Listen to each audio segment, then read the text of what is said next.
Naam, barabara kabisa. Ushawaiota tena ukaota ndoto huku ukiwa yuaga dunia? Namaanisha wewe mwenyewe. Ushawaiota ukaota ukifariki, ukifa, ukipiga mateke ya mwisho? Naam.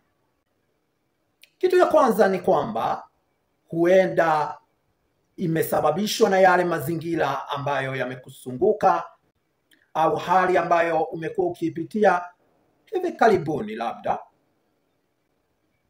Na hii ni kumaanisha ya kwamba kabla uote ile ndoto, huenda ulikuwa umefiwa, au huenda ulikuwa umehudhuria matanga, au hata vile huenda kuna ripoti ilikuwa imekujia, ripoti ambayo inahusiana na kifo, huenda cha mtu mwingine, au hata ripoti yako mwenyewe. Huenda wewe mwenyewe umekuwa katika ile hali ya kuogopa kufa.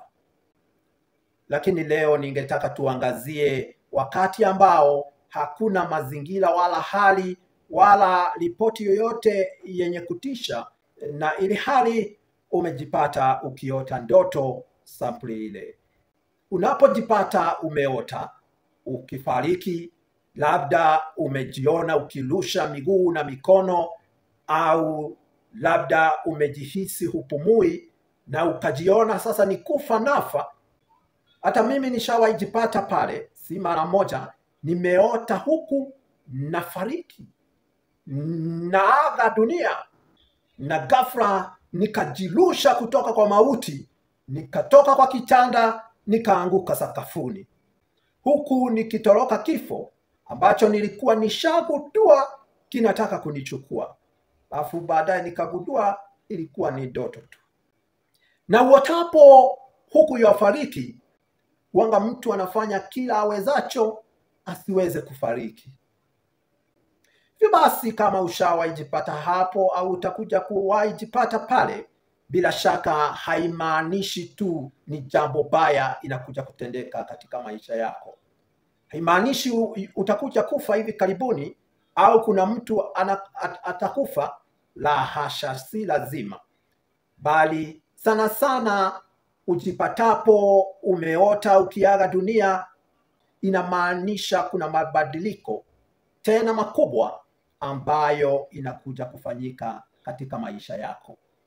Huenda ni kikazi, huenda ni kihali, huenda ni kitabia, lakini kuna mabadiliko makubwa, na sana sana huanga ni mabadiliko ya kimawazo. Kama kuna jambo ama swala nzima ambalo umechukua msimamo tofauti, ambalo umegundua ulikuwa brainwashed, na sasa umeamua sitabebewa akili yangu na mtu tena, na umeamua kama mbaya, utabadilika, utajinasua kwa ile swala nzima, basi kuna uwezekano mkubwa ujipate ukiota huku yuafariki. Kumbuka hata katika Biblia, kitendo kama vile ubatizo, unapotumbukizwa kwa maji, inaashiria kufa katika tabia ambazo ulikuwa nazo, kufa katika dhambi, na kufufuka katika Yesu, kulingana na Warumi 6:4. Vile vile tuna aya zingine kadhaa, baadhi yake ikiwa Wakolosai 3:3 hadi ule wa 5, na Warumi 6:11, ambazo pia huzungumzia kuhusu kuacha mwelekeo ambao tulikuwa nao, matendo maovu na dhambi ambazo tulikuwa tunazifanya, na kufufuka katika Yesu na kufanyiwa viumbe wapya. Kwani swala nzima la kufariki huashiria kuisha au kutamatika kwa kipindi fulani au kwa jambo fulani, na ujio wa jambo jingine jipya.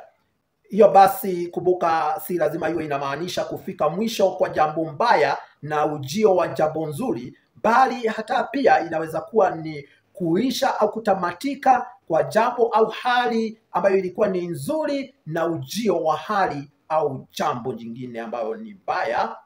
Hiyo kumaanisha kwamba inaweza kuwa unaelekea kupoteza kazi, labda unaelekea kupoteza kitu ambacho unakidhamini sana, au mtu pia ambaye unamwenzi sana, au hali fulani, kipindi fulani kinaelekea kuisha, huku kipindi kingine ambacho labda ni kibaya kinaelekea kuja. Lakini vile vile inaweza kuwa ni kipindi kibaya, hali mbaya ambayo inafika mwisho, na hali nyingine au kipindi kingine, mambo mengine mapya, mambo mazuri yanaelekea kuja katika maisha yako.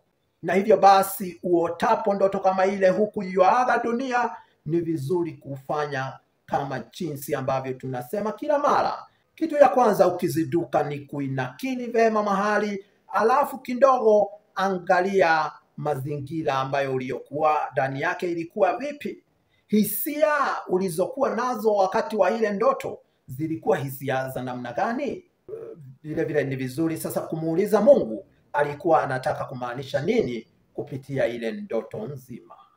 Alafu kama ilikuwa ni ndoto uko katika hali ya wasiwasi, ukitafakari maisha yako, unaona ni kana kwamba huenda ni kuisha kwa kipindi mzuri, au kuna kitu ulikuwa umekienzi, kitu kizuri kinaisha katika maisha yako, unajua la kufanya. Muombe Mungu ama ufanye kile kingine chochote kiwezekanacho kulizuia lile.